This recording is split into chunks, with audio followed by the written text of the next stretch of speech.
இப்படி பெண்ணுரிமை பேசுறதுக்கு பெரியாருக்கெல்லாம் தகுதியே கிடையாது, தலைவர் பிரபாகரனுக்கு மட்டும்தான் அர்ஹதை இருக்குதா? ஓகே சீமான், ஓ வழிக்கே வரேன்டா. என்னோட கேஸ்ல உன்னை வலசரவாக்கம் ஸ்டேஷனுக்கு வர வச்சிருந்தாங்க இல்லையா? நீ கூட உன் பொண்டாட்டி கூட வந்திருந்தீங்க. வெளியில பிரஸ் கேட்கும் போது கொலையில எத்தனை பெண்கள் இருக்கும் போது பழகிறதுக்கு இவதான் கிடைச்சாலாம் அப்படின்னு என் பொண்டாட்டி கேட்டா அப்படின்னு ஒரு மானங்கெட்ட நாய் மாதிரி கெக்க அப்படின்னியே.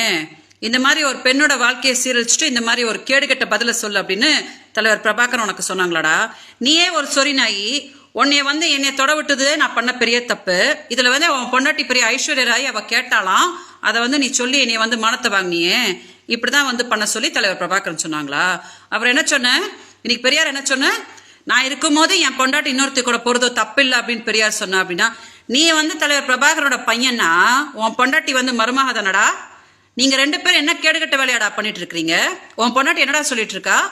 நீ விஜயலட்சுமி தவிர கொலையில எத்தனையோ பெண்கள் இருக்காங்க, அவங்க கூட போய் பழகு அப்படின்னு தானடா அவ சொல்லிட்டு இருக்கா. நீங்க ரெண்டு பேரும் இந்த மாதிரி ஒரு கேடுகட்ட நாயங்களா இருக்கும் போது எதுக்குடா பெரியார சொல்லிட்டு இருக்க? சீமான், என்னமோ சொடக்க போட்டு கூப்பிட்டு இருந்தியே, நான் ஒருத்தி போதும்டா உனக்கு. நீ உண்மையான ஆம்பளையா இருந்தா தலைவர் பிரபாகர் மேல சத்தியம் பண்ணி சொல்றா, நான் விஜயலட்சுமி வாழ்க்கையை சீரழிக்கவே இல்லை, நான் அவளோட புருஷன் கிடையாது, மாசம் 50,000 ரூபாய் கொடுக்குறா அப்படின்னு சொல்லி நான் அவளை துன்பப்படுத்தல அப்படின்னு சத்தியம் பண்றா பார்க்கலாம். எதுக்கடா தமிழ்நாடு மக்களோட அப்படி ஏமாத்துற? உன்னால பாதிக்கப்பட்டு நான் தான் பெங்களூர்ல இப்படி கதறிட்டு கிடக்குறேன்னு நீ நல்லாவே இருக்க மாட்டடா. தமிழ்நாடு மக்கள் ஒரு நாள் நீ செருப்பு கழட்டுன்னு அடி நடிக்க போறாங்கடா, அப்பதான் நீ அடங்க போற. தயவு செஞ்சு மீடியா அதை டெலிகாஸ்ட் பண்ணுங்க.